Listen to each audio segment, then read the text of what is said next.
Sa lahat na nagtatanong mga kasagpa kung paano nga ba mag-apply sa EV na ito. Isang mapagpalang araw sa inyong lahat mga kasagpa at maraming salamat sa walang sawang pagsuporta ng aking YouTube channel Mr. Kasagpa at huwag kalimutang mag-subscribe sa aking channel. At syempre sa lahat na nagtatanong kung paano nga ba mag-apply bilang EV taxi driver.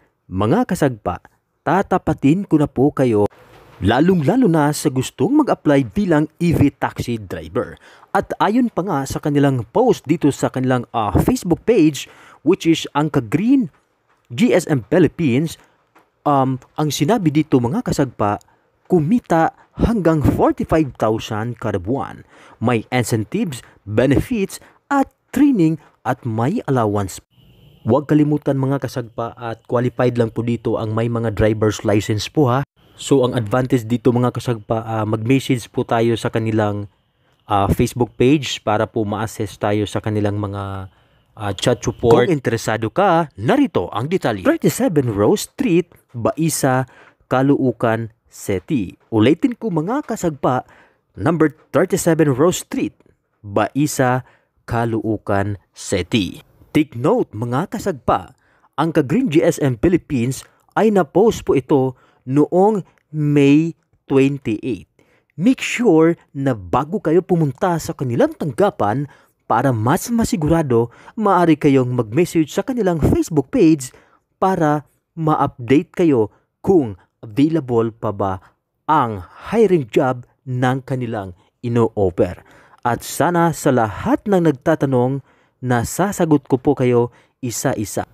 So ayun mga kasagpa at good luck na lang po sa matatanggap ng kanilang mga opening job at syempre malaking tulong naman po ito dito sa ating bansang Pilipinas lalo pat napakaraming Pinoy na nawawalan ng kani-kanilang trabaho.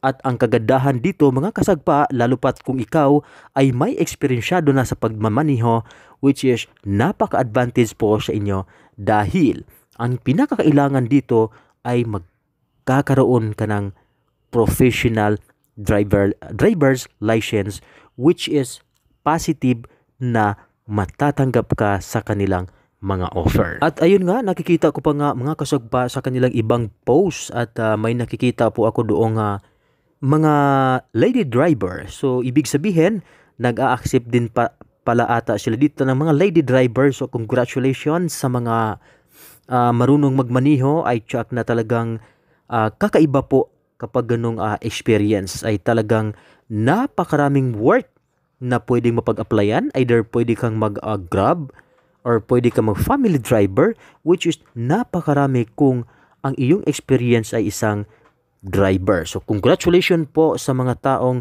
marunong magmaniho at saludo po ako sa inyo, lalong-lalo na po sa mga marunong magbigay sa daan.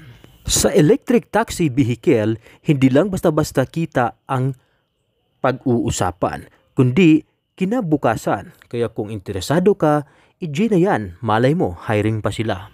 At huwag kalimutang bumisita sa kanilang Facebook page para hindi po kayo maliligaw mga kasagpa.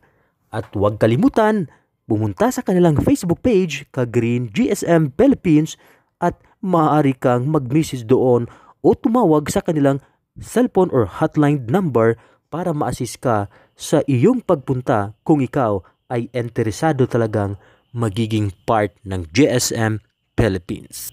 At hanggang dito na lang po mga kasagpa, maraming salamat sa panunood at huwag kalimutang mag-subscribe sa aking official YouTube channel, Mr. Kasagpa. Maraming salamat po and God bless po, Pilipinas.